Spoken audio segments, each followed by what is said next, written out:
सदन के सभी सम्मानित सदस्यों और भारत के 140 करोड़ से ज्यादा मेहनतकश भाइयों बहनों को मेरा जय भीम। जिनके खून पसीने की कमाई से सरकार चलती है।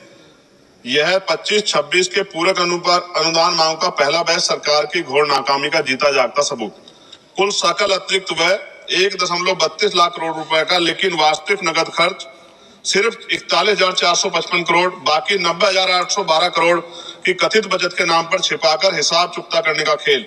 फरवरी को मुख्य बजट असत्य और खोखला साबित हो गया। बड़े बड़े वादे किए थे, इमरजेंसी में अतिरिक्त पैसे मांग रहे हैं। यह कोई मामूली गलती नहीं बल्कि सुनियोजित लूट और जनता के साथ विश्वासघात है। हम जोरदार मांग करते हैं कि शून्य आधारित बजटिंग तुरंत लागू करो, सीएजी से स्वतंत्र और सख्त जांच करवाओ। सरकार को अपने अंदर झांकना चाहिए और अपने इन कार्यों पर लज्जा आनी चाहिए। सभापति जी, SC ST OBC को वैसे तो नुकसान नहीं पहुंचा पाई सरकार, तो निजीकरण का एक बहुत बड़ा खेल किया। और इंडिगो ने क्या किया? आपके पास कोई व्यवस्था नहीं थी कि अपने जो जनता थी, पैसेंजर थे, उनको कोई आवश्यक सुविधा उपलब्ध करा पाते। तो निजीकरण की आड़ में SC ST OBC को नुकसान करने के चक्कर में बहुत नुकसान किया और SC ST OBC के बहुत सारे पद रिक्त पड़े सेंट्रल यूनिवर्सिटी में, प्रोफेसर, असिस्टेंट प्रोफेसर के। रक्षा के पर 41,000 करोड़ से ज्यादा की मांग। विमान, हथियार, मशीनरी के नाम पर मनचाह धन उड़ा रहे हैं। HAL में देरी के बावजूद काल्पनिक बचत दिखाकर हिसाब बराबर कर रही है। पारदर्शिता या धोखा। गृह मंत्रालय का खर्च फट पड़ा है जनगणना, ICT और क्षेत्रीय पैकेज के नाम पर, लेकिन मणिपुर में आज भी हजारों लोग बेघर सड़कों पर भटक रहे हैं। सुरक्षा बल तैनात है, लेकिन शांति और पुनर्वास कहाँ? यह दिखावा है या वास्तविक सुरक्षा?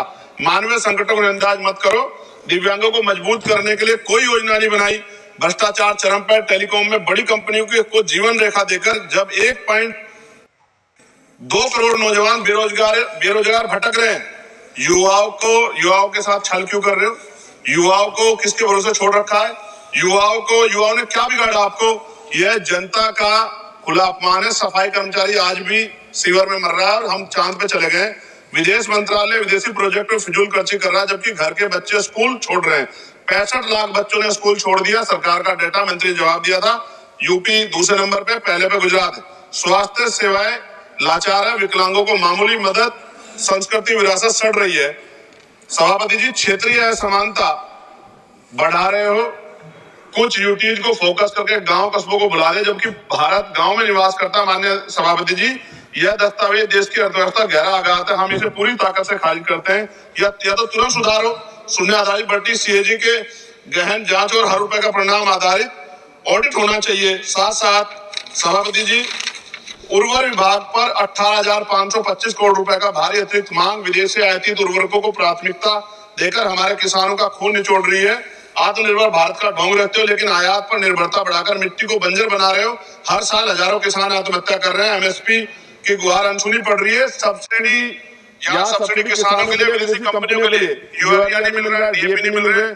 आयात माफियाओं के लिए तुरंत इस लूट को बंद करो, स्वदेशी उत्पादन को बढ़ावा दो। पेट्रोलियम मंत्रालय पर 9,500 करोड़ रुपए का बोझ। जी, कंट्रोल करो। LPG सब्सिडी के नाम पर तेल कंपनियों को मुआवजा देकर आम आदमी की जेब काट रही है सरकार। जब ईंधन कीमतें आसमान छू रही तो महंगाई जनता को कुचले, तब ये करोनी कैप्टन का नंगा नाच, कॉर्पोरेट मुनाफे रिकॉर्ड तोड़ रहे हैं। फिर भी जनता के पैसे में बचाने के लिए क्यों?